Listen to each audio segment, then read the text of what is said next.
Welcome to స్ఫూర్తి news బులెటిన్ల ముందుగా headlines. ఉపాధ్యాయుల నియామక పత్రాల పంపిణీకి ఎమ్మెల్యేలను ఆహ్వానించిన మంత్రి లోకేష్.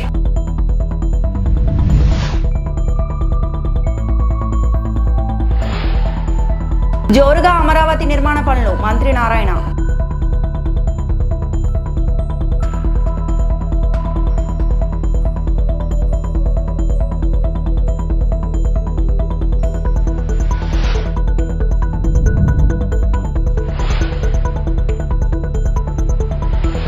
రెడ్ బుక్ తరహాలో డిజిటల్ బుక్ లాంచ్ చేసిన YS Jagan.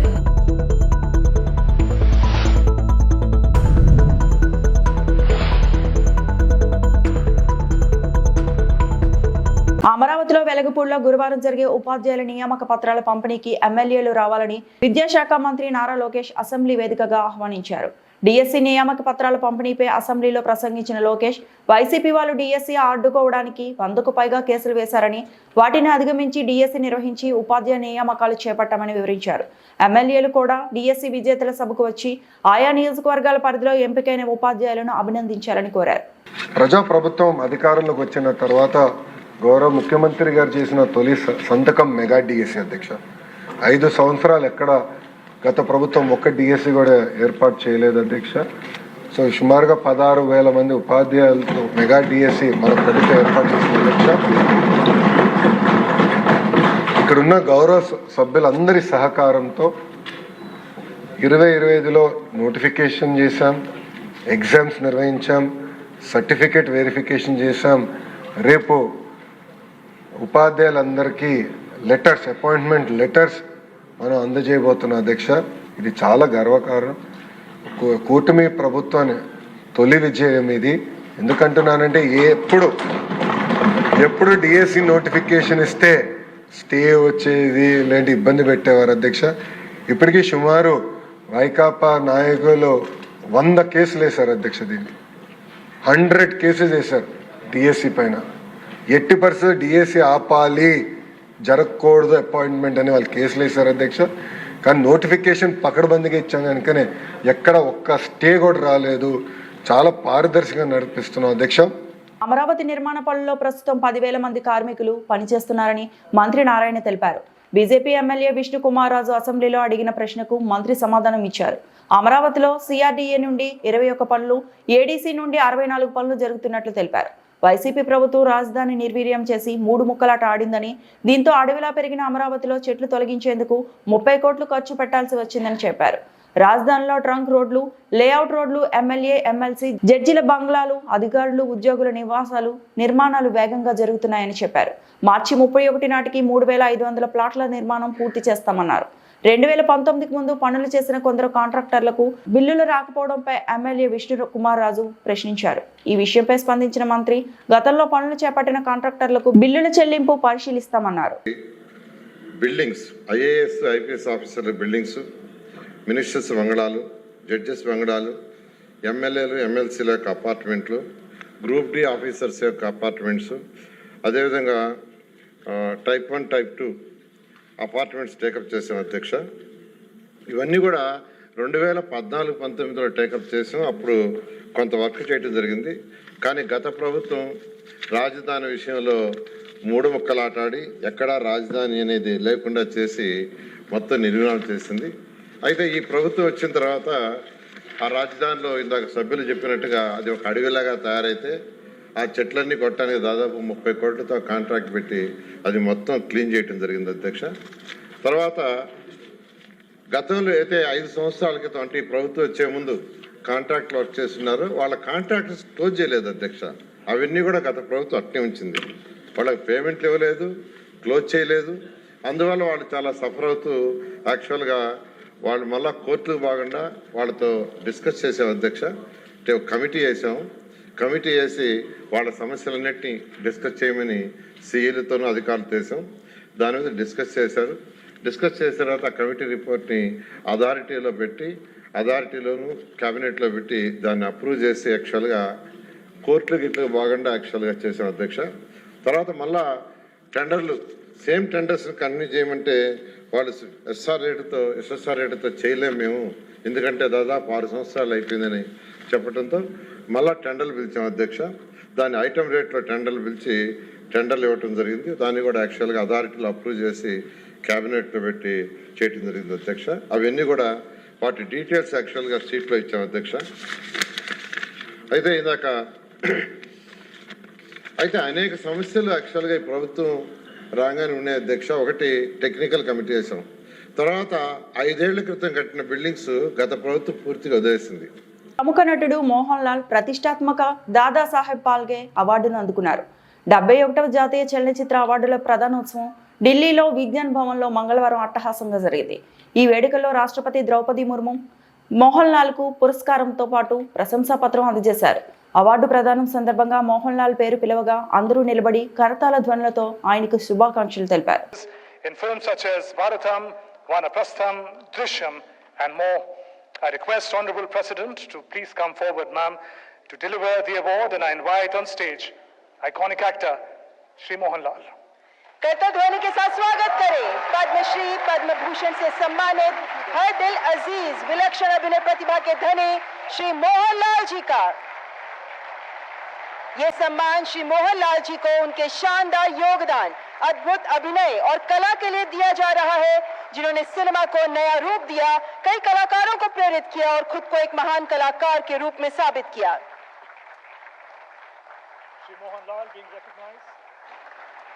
Shri Mohan Lal being recognized for his monumental contributions, unparalleled versatility, artistry that have profoundly shaped narrative cinema, inspired generations of artists, cemented his legacy as a cultural phenomena and a great master of his craft.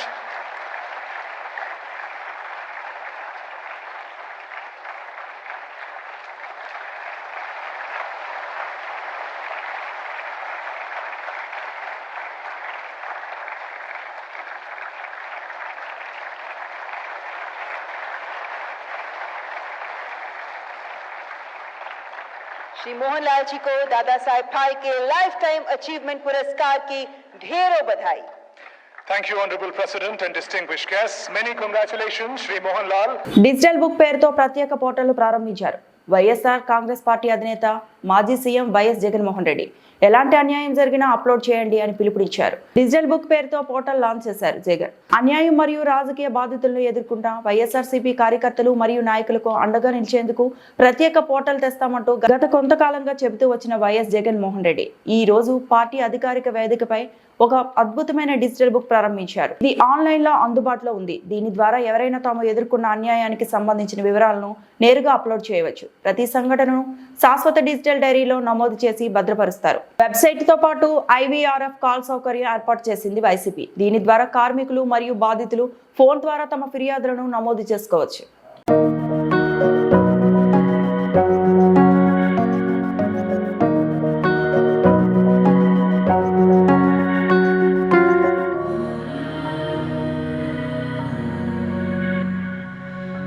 Hyderabad శివార్ Shamshabad మున్సిపాలిటీలో భారతీయ జనతా పార్టీకి ఎదురుదెబ్బ తగిలింది.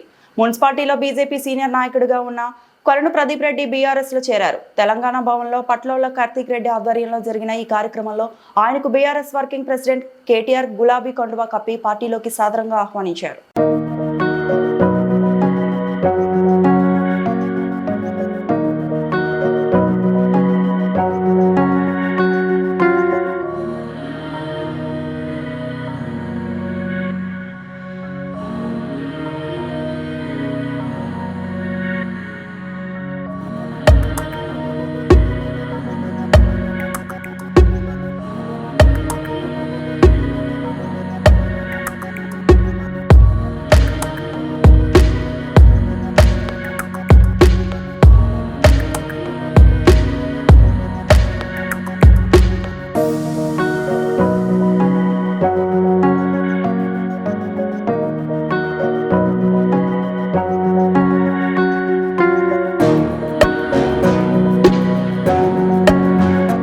గత YCP ప్రభుత్వం చేసిన ఆరోగ్య సంక్షోభాన్ని అరికట్టడానికి కూటమి ప్రభుత్వం అన్ని విధాలుగా చర్యలు చేపడుతుందని ఎమ్మిగనూరు ఎమ్మెల్యే డాక్టర్ బివి జై నాగేశ్వర్ రెడ్డి అసెంబ్లీలో తెలియజేశారు. ముఖ్యమంత్రి నారా చంద్రబాబు నాయుడు ఆధ్వర్యంలో ఎమ్మిగనూరులో 100 పడకల ప్రభుత్వ ఆసుపత్రి నిర్మాణం జరిగిందని, ఎన్టీఆర్ వైద్య సేవలే గాని గుండెకి భరోసా, సీఎంఆర్ఎఫ్ లో ఎన్నో రకాలుగా ఆరోగ్య సంక్షేమాన్ని కూటమి ప్రభుత్వం అరికడుతుందనేది వాస్తవం. ఇందులో ఎలాంటి సందేహం లేదని, ఇంకా భవిష్యత్తులో కూడా ఇలాంటి ఎన్నో మెరుగైన వైద్య సదుపాయాలను కూటమి ప్రభుత్వం మెరుగుపరిచే విధంగా చర్యలు వేగవంతం అయ్యే దిశలో ప్రధాన వైద్య నిపుణులు అవసరమని, ఇందుకు మెరుగైన వైద్యంలో భాగంగా మరింత అభివృద్ధి జరగాలని అసెంబ్లీలో ఎమ్మెల్యే డాక్టర్ బివి జై నాగేశ్వర్ రెడ్డి ప్రభుత్వానికి విజ్ఞప్తి చేశారు. అధ్యక్ష, ఈరోజు 3 సూచనలు, విజ్ఞప్తులు ఈ యొక్క చర్చలో ఏదైతే మా ఎమ్మిగనూరు నియోజకవర్గంలో సిహెచ్సి ఏదైతే ఉందో, గతంలో ముఖ్యమంత్రి గారి చంద్రబాబు గారి ఆశీస్సులతోటి 100 బెడ్ హాస్పిటల్గా చేయడం జరిగింది అధ్యక్ష. ఒక ఏదైతే క్రిటికల్ కేర్ సెంటర్తో పాటు ఎక్విప్మెంట్, అదేవిధంగా ఓపీ రూమ్ కూడా మిస్ అయినటువంటి పరిస్థితుల్లో గతంలో ఈ యొక్క అంశం మీద మాట్లాడితే మంత్రి గారి వల్ల వెంటనే ఆ ఓపీ రూమ్ రావడం, మళ్ళీ అక్కడ సిహెచ్సి ప్రారంభించడం కూడా జరిగింది అధ్యక్ష. అదే రకంగా ఇక్కడ చూస్తే ఈరోజు మా పశ్చిమ ప్రాంతంలో అధ్యక్ష, బనవాస్ అనే ప్రాంతంలో దాదాపుగా 1000 ఎకరాల భూమి ఉంది అధ్యక్ష. రాష్ట్ర విభజన జరిగిన తర్వాత నిమ్స్ ఏదైతే ఉందో తెలంగాణలో ఉండిపోవడం, ఇక్కడ ఉన్నటువంటి ప్రాంతంలో, పశ్చిమ ప్రాంతంలో వైద్యానికి సంబంధించినట్టుకు ఆ నిమ్స్ని ఎకో సిస్టమ్ ద్వారా డెవలప్ చేసి ఇక్కడ నిమ్స్ మన ప్రాంతంలో పెట్టగలిగేటట్టుంటే ఇటు కేంద్ర ప్రభుత్వం, అదే రకంగా సిఎస్ఆర్ ఫండ్స్తో పాటు ఈసారి అక్కడ ఏ నిమ్స్ అయితే అడుగుతున్నామో Nara institute of medical sciences పేరు మీద ఆ యొక్క నిమ్స్ని ఇక్కడ తెచ్చే విధంగా ముందుకు పోవాలని మంత్రి గారిని రిక్వెస్ట్ చేస్తూ, అదేవిధంగా డాక్టర్ బిఆర్ అంబేద్కర్ కోనసీమ జిల్లా రావులపాలెం మండలం రావులపాలెం ప్రధాని మోడీ చిత్రపటానికి పాలాభిషేకం నిర్వహించిన బీజేపీ శ్రేణులు. దేశ ప్రధానమంత్రి నరేంద్ర మోడీ బడుగు బలహీన వర్గాల ప్రజల కోసం, రైతుల కోసం, సన్న చిన్నకారు ప్రజల కోసం జీఎస్టీ స్లాబ్ తగ్గించిన శుభ సందర్భాన్ని పురస్కరించుకొని రావులపాలెంలో భారతీయ జనతా పార్టీ మండల అధ్యక్షులు కొవ్వూరి వెంకటకృష్ణారెడ్డి ఆధ్వర్యంలో మహిళా మోర్చా జిల్లా మాజీ అధ్యక్షురాలు నందం శ్రీలక్ష్మి నివాసం వద్ద ప్రధానమంత్రి నరేంద్ర మోడీ చిత్రపటానికి పార్టీ శ్రేణులు పాలాభిషేకం నిర్వహించారు.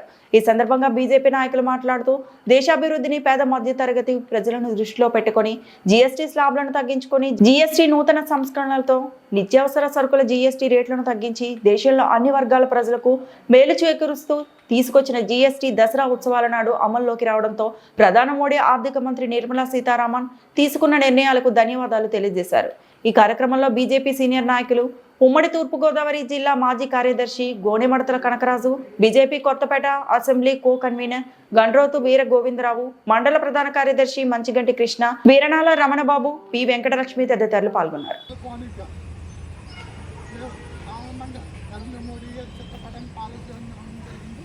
నరేంద్ర మోడీ గారి నాయకత్వం వర్ధిల్లాలి. నరేంద్ర మోడీ గారి నాయకత్వం వర్ధిల్లాలి. నరేంద్ర మోడీ గారి నాయకత్వం వర్ధిల్లాలి. జై హో భారత్, జై భారత్.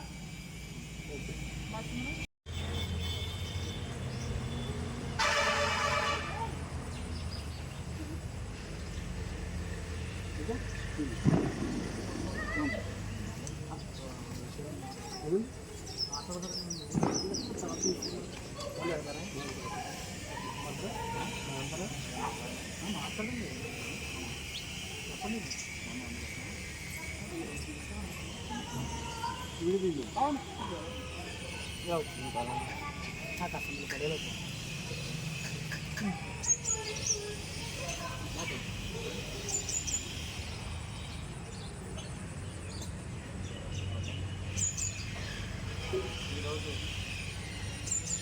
నరేంద్ర మోడీ గారి పుట్టినరోజు వేడుకల్లో భాగంగా చాలా రోజుల నుంచి సేవా కార్యక్రమాలు చేయడం జరుగుతుంది. అందులో భాగంగా ముఖ్యంగా ఈరోజు ఫైనాన్స్ మినిస్టర్ నిర్మలా సీతారామన్ గారి ప్రవేశపెట్టినటువంటి జీఎస్టీ తగ్గుదల పేదవారికి ఎటువంటి ఉపయోగకరమైన తగ్గించారో అందరికీ తెలుసు. ఈ సందర్భంగా పేదవారికి జీఎస్టీ అన్ని విధాల ఎలా సహకరిస్తుంది, ఏ విధమైన ఉపయోగాలు ఉంటాయి అని ప్రజలు తెలియజేయడం కోసం ఒక కార్యక్రమం చేపట్టడం జరిగింది. ఈరోజు నరేంద్ర మోదీ గారికి పాలాభిషేకం చేయడం జరిగింది. ఇందులో భాగంగా పాల్గొన్న బీజేపీ సభ్యులందరికీ ధన్యవాదాలు. భారత్ మాతాకి జై. భారత్ మాతాకి జై. భారత్ మాతాకి జై.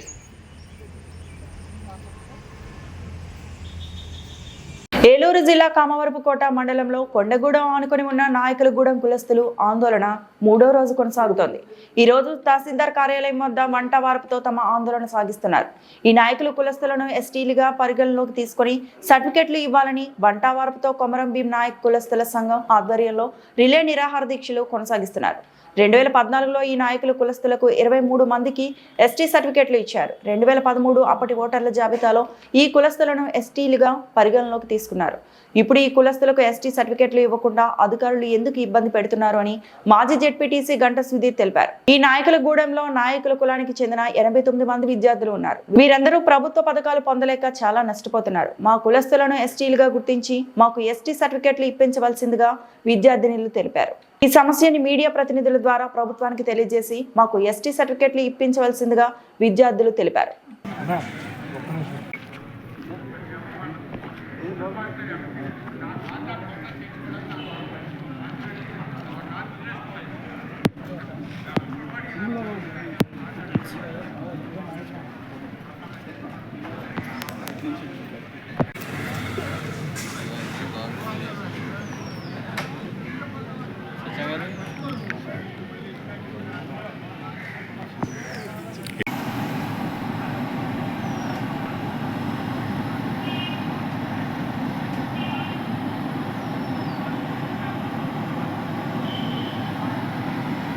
ఇప్పుడు ఎవరు కొనాలి చేసుకోండి.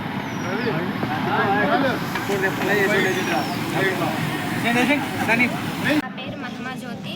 కామవరపుకోట మండలం నాయకులపేట గ్రామంలో మా గ్రామం మాది. నేను ఇంటర్ కంప్లీట్ చేసుకున్నాను.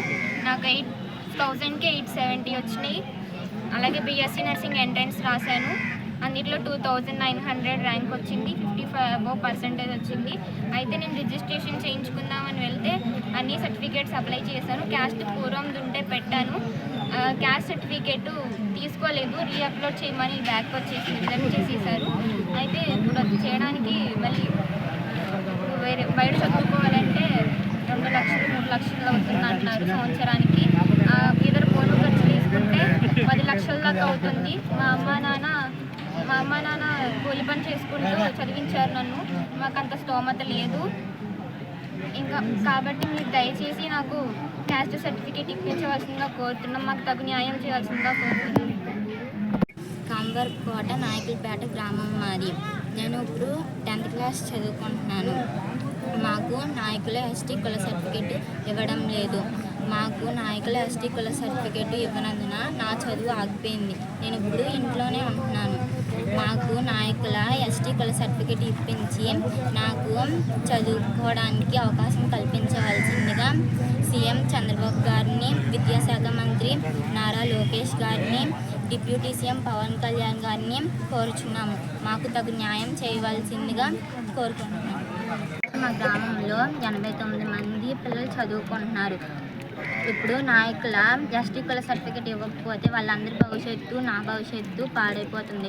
కాబట్టి ఈ విషయాన్ని దృష్టిలో ఉంచుకొని కలెక్టర్ గారు, డిఆర్ఓ గారు వీరందరూ ఈ విషయాన్ని దృష్టిలో ఉంచుకొని మాకు నాయకుల ఎస్టీ కుల సర్టిఫికేట్ ఇప్పించవలసిందిగా కోరుచున్నాను.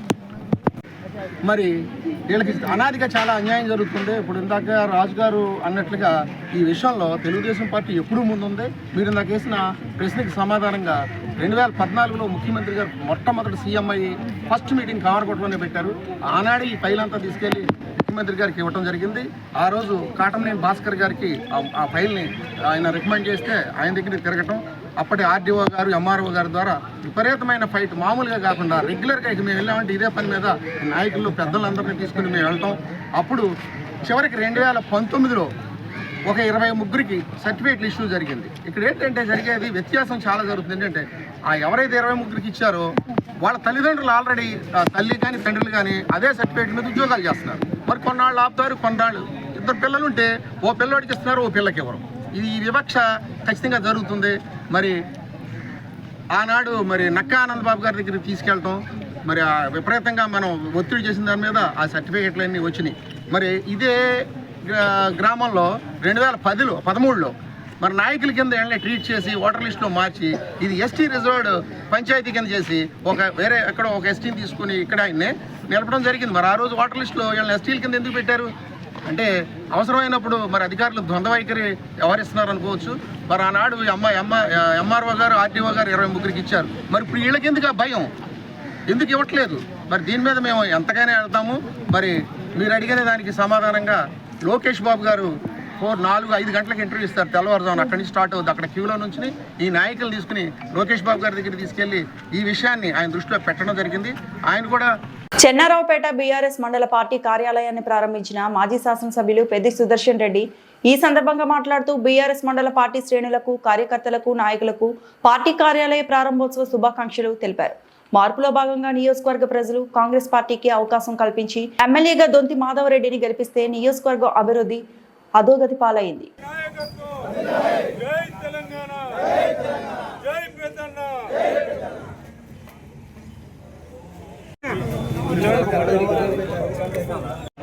ఆపోజిట్ లైటింగ్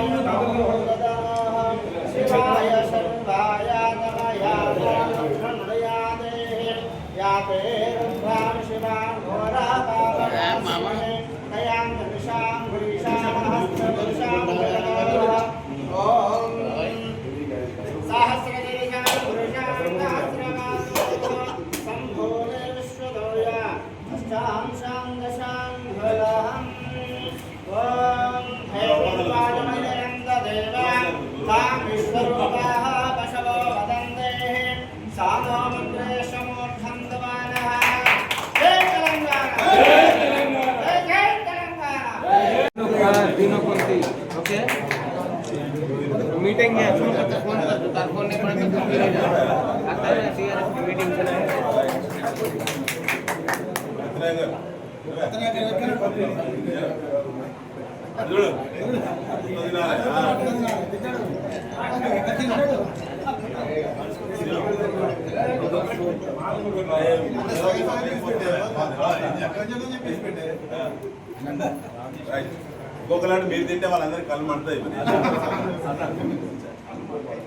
ఈ వార్తలు ఇంతటితో సమాప్తం.